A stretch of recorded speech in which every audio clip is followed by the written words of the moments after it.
El campo de la antropología, Roberto Ringellet, parte 3. Seguimos con el apartado El énfasis tradicional de la antropología social en el estudio de los fenómenos no capitalistas, el otro cultural.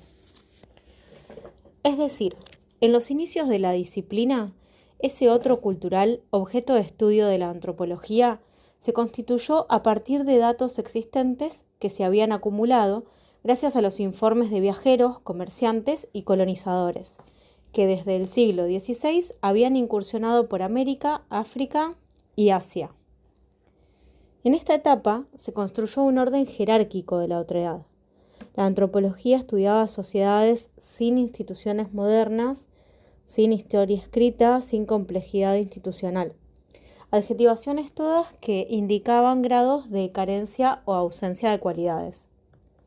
Una indagación que parta del análisis de los términos primitivo, sencillo, ágrafo, como conceptos relativos e indicativos de una estrategia comparativa que establece grados de evolución y complejidad, nos lleva a enlazar esta concepción del objeto de estudio de la antropología con las estructuras ideológico-políticas y económicas de la empresa colonial europea.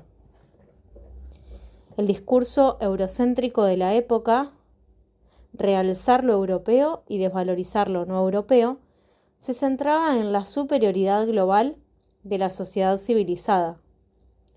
Los propios colonizadores percibían la situación colonial como resultado de una misión civilizadora inevitable que les competía en relación a los pueblos inferiores. La categoría primitivo permitió y justificó la destrucción, la modificación y la explotación.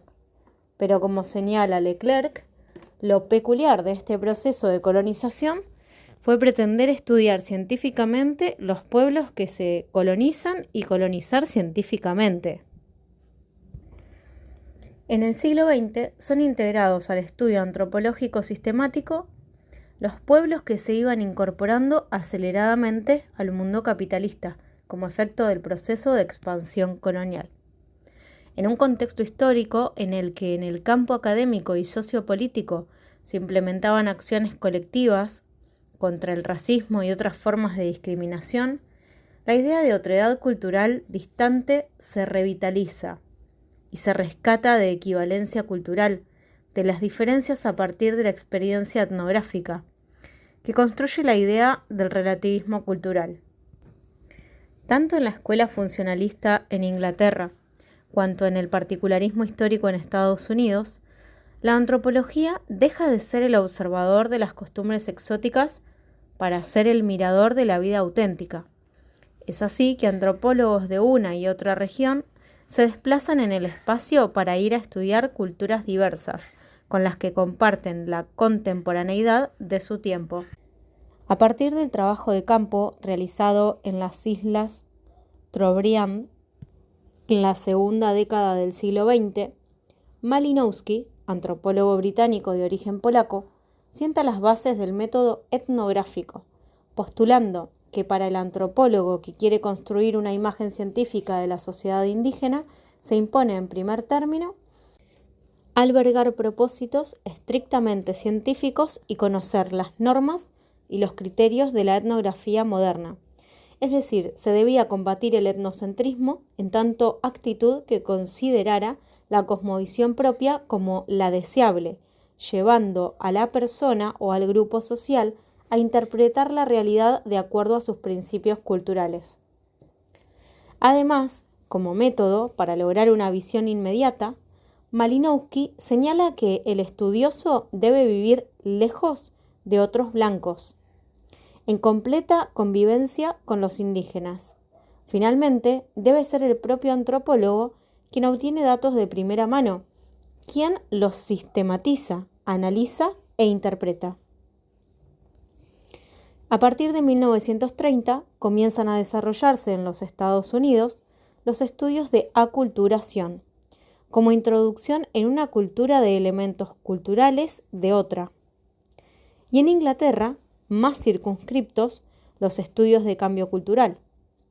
Desde el funcionalismo, Malinowski proclama la universalidad del cambio cultural y explicaba por qué es preferible estudiar el cambio cultural en las sociedades no occidentales.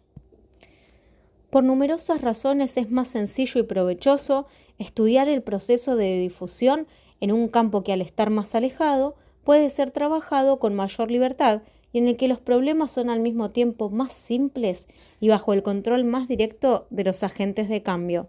Leclerc, 1972. Durante esta primera parte del siglo XX, la antropología siguió teniendo como objeto paradigmático las sociedades pequeñas, aisladas, lejanas. Desde ese momento hasta nuestros días, la antropología sufrió un proceso de desestructuración interna en concordancia con la desintegración del mundo colonial.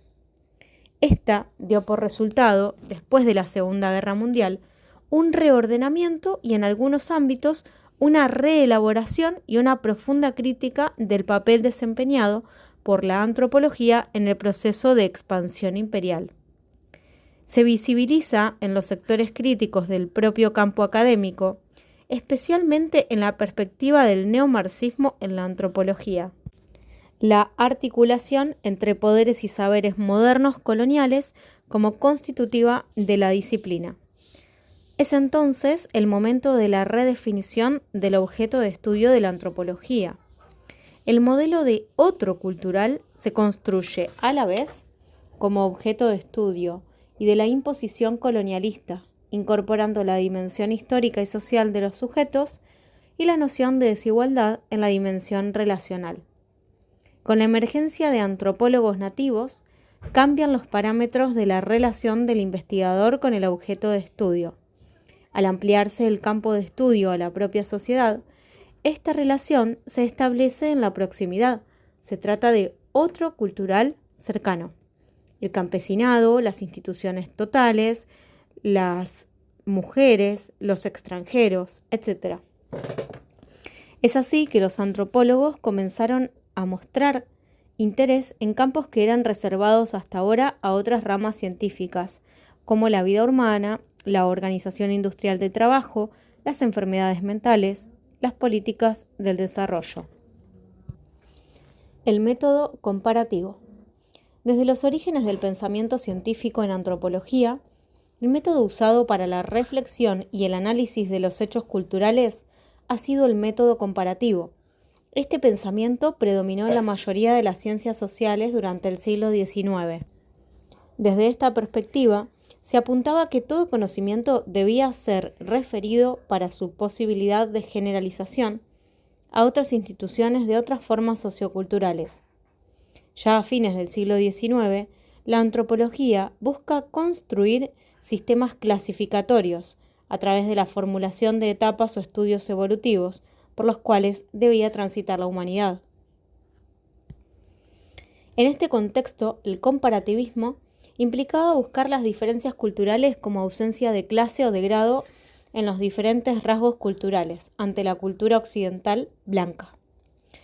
Llegando el siglo XX, el interés de la antropología se vuelca a la cultura occidental y el problema central de la antropología será la explicación de las semejanzas y las diferencias, de la continuidad y del cambio cultural en el tiempo, y será la antropología la única disciplina que siguió conservando la comparación como elemento básico de la comprensión de la realidad social. Teniendo en cuenta este método comparativo, el antropólogo estudia la diversidad cultural y sus intercambios. Esta continuidad del método comparativo se vincula a lo que constituye el recorte del objeto de estudio de la antropología, el otro cultural. En un primer momento, como hemos visto en el apartado anterior, en los trabajos del funcionalismo inglés y del culturalismo norteamericano, se tenía una visión idílica del otro cultural, y las poblaciones no occidentales eran vistas como mundos armónicos en contraposición a Occidente. En este periodo, a través del método comparativo, se buscaron las diferencias culturales, no ya para clasificar y jerarquizar culturas, sino para encontrar mecanismos de funcionamiento universales en las distintas instituciones sociales. Se podría afirmar que cada cultura es única, tanto como para cada individuo, Cada hoja de un árbol y cada átomo en el universo son únicos. Pero, ¿cómo se puede saber esto sin antes comparar a una cultura con otras? Es más, ¿existen diversos grados de diferenciación? Si un fenómeno fuese único por completo, posiblemente no podríamos comprenderlo. Podemos comprender cualquier fenómeno en la medida que tienen algunas similitudes con lo ya conocido. En este sentido, el enfoque comparativista afirma que una institución o un aspecto de la cultura debe ser separado de su matriz cultural para poder compararlo con los de un contexto sociocultural diferente. El problema del relativismo cultural. Kaplan y Manners nos dicen que el relativismo, al considerarlo como una tesis ideológica, establece que cada cultura es una configuración única con su propio sabor, estilo y espíritu. Pero esto nos conduce a una reflexión. Si todo conocimiento fuera relativo a la cultura dentro de la cual se origina y desarrolla, acabaríamos en una antropología esquimal, una antropología de las islas Trobriand, etc., en una serie de configuraciones culturales, cada una de las cuales sería definida como única y por lo tanto no comparable. La antropología debe superar los excesos de relativismo porque precisamente tales excesos hacen difícil la comparación y la investigación científica. Kaplan y Manners, 1981. La doctrina del relativismo cultural entra en escena para discutir los planteos del evolucionismo, quienes detentaban una posición etnocéntrica al considerar a las culturas representando etapas que reflejaban una sucesión evolucionista. Frente a estas ideas, algunas corrientes antropológicas, como los funcionalistas o los históricos culturales, entre otros, discuten esta postura considerando que las culturas deben ser analizadas a partir de sus propias experiencias. Por ende, defienden la idea que toda expresión cultural es tan digna de respeto como las demás. Harris nos plantea lo siguiente: no hay por qué considerar el canibalismo, la guerra, el sacrificio humano y la pobreza como logros culturales valiosos para llevar a cabo un estudio objetivo de estos fenómenos. Nada hay de malo en tratar de estudiar ciertas pautas culturales, porque se deseen cambiarlas. La objetividad científica no tiene su origen en la ausencia de prejuicios, sino en tener cuidado de no permitir que los propios prejuicios influyan en el resultado del proceso de investigación. Harris, 1971. Según Herkovitz, el principio de relativismo cultural nos plantea que los juicios de valor están basados en la experiencia y la experiencia es interpretada por cada individuo a base de su propia endoculturación. Por ende, no se puede afirmar que determinadas acciones están bien o mal por no encuadrarse en nuestro marco cultural, ya que se debe considerarlas en el conjunto de valores referentes a cada cultura, sin pensar que una es preferible o mejor que la otra. La cultura occidental es un tipo de respuesta, entre otras posibles, referidas a medios de subsistencia, de organización social, etc. Pero la definición de lo normal o anormal, de lo bueno o malo, depende de lo que una persona aprende de su propio grupo social, y esto es variable. Esto nos remite a un planteo crítico sobre el relativismo, porque al plantear que todas las culturas deben considerarse igualmente válidas, deja sin explicar las desigualdades existentes en el seno de tales diferencias. Por ende, si bien no podemos dejar de reconocer el valor metodológico que tiene el concepto de relativismo cultural al dejar de lado valores que uno conlleva desde su propia cultura para poder comprender otras culturas, esto nos enfrenta, a su vez, tal como lo plantea Benito Narvaja, a un callejón sin salida.